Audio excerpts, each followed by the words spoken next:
Thank you for the moderate. And I'd like to start by my gratitude to the French Polynesia University and everyone who come here to join in our discussions. My topic is about the comparison of region orders between U.S. free and open Indo-Pacific and China's BRI. In November 2017 in Vietnam, Donald Trump outlined a vision for a free and open Indo-Pacific. I think it embodies the Americans' values. According to the United States Secretary Pompeo, I think he gave more explanation about the free and open Indo-Pacific. I'd like to quote what he said in a public conference. When we say free Indo-Pacific, it means we all want all nations, every nation, to be able to protect their sovereignty from coercion by other countries. At the national level, free means good governance and the assurance that citizens can enjoy their fundamental rights and liberties. Next, I'd like to turn to China. In 2013, Chinese President Xi Jinping visited Central Asia and Southeast Asia, Indonesia, and he raised the initiative of jointly building the Silk Road Economic Belt and the 21st Century Maritime Silk Road. It's called the BRI. Like the USA, I think China's BRI also embodies some Chinese values. According to Chinese official publishment, the Belt and Road Initiative is in line with the purposes and principles of the UN Chart. It upholds the principles, mutual respect for each other's sovereignty and territorial integrity, mutual non-aggression, mutual non-interference in each other's internal affairs, equality and mutual benefit, and peaceful coexistence.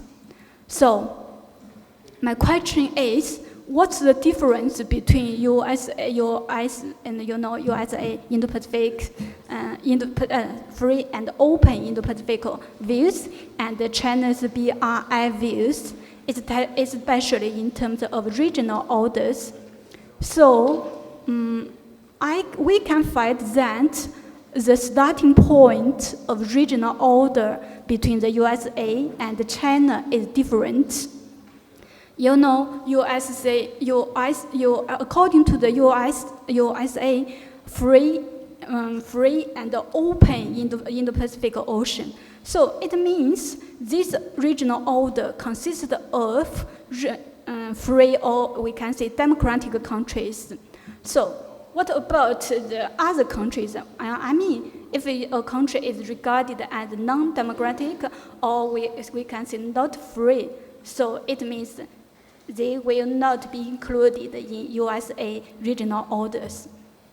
So the starting point of USA regional orders is the substance of a state. It means if a state is democratic, free, or not democratic, and so on. But for China, it's different. China, and I said you can see the values. The values is about the mutual respect or mutual equality, mutual benefit, and so on. So for China, the starting point of regional order is the relationship between states. It's not about the substance of the state. So let's go on. From this point, we can infer to other things. I like to say they have different views of others. For the USA, there is a boundary line between we and others. It means democratic countries are are we groups or us groups, but non-democratic countries are other groups. But for China, there is no boundary line between we and others. Okay, let's go on. Because they have different views of others, so they have different views of conflicts.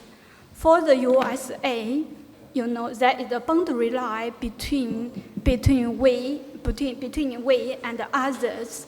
So the conflict between we and others is zero-sum conflict, which involves not only the interests but also the identity and the ideology. But for China, it's different pictures, because there is no boundary line between we and others. So all conflicts belong to in-group issues, which means that the conflicts of in-group members are practical interests rather than kind of identity or ideology. All conflicts can be resolved due to friendly relationship. I'd like to share a story with you. You can see two pictures. Both of the two pictures describe the two children, okay, are struggling for a toy. But the upper one is about the Western boys, and the below one is about the Chinese boys are struggling for the toys. You can imagine different peoples from East and West will deal with this issue differently. We have no time, so I cannot invite you to join in the discussion. So I like to see that if in the Western countries, if two boys are struggled for the toy, what will you do? What will you deal with the situation? I assume that the first question you will ask, don't fight, okay, no fight. Whose toy is this? Whose toy is this? Is the toy belongs to the girl or the toy belongs to the boy? That's the first question you like to ask. I mean, the question is about the rights, the property rights. Whose toy is this? But in China, it's different. When I'm faced with my son fighting for a toy with other boys or other children, we will see that the first sentence we will see that no fight. You are sister, you are brother, you should care for each other, and you should learn to share and something. The first thing we like to focus is about the relationship, sister, brother, and so on, friends, and so on. So it means the views of regional orders are different between USA and China. The first difference I'd like to touch upon is about the primary goals of the order. For the standpoint of USA, China is a other and threat, which just as said, which involves not only the conflict of interests but also the identity and the ideology. I know many of you are concerned that with China's rising, you feel that your values, your Western values, your ideology are challenged. But for the standpoint of China, USA is not other, which involves the conflict of interest, just a conflict of interest. It's not about the identity and the ideology. Because USA regard China as a threat, other and a threat. So logically, USA will focus on security cooperation. But for China has no perception of threats. So China will focus its attention on regional cooperation. I think it includes economic, political, social, cultural, maybe military, and so on. The second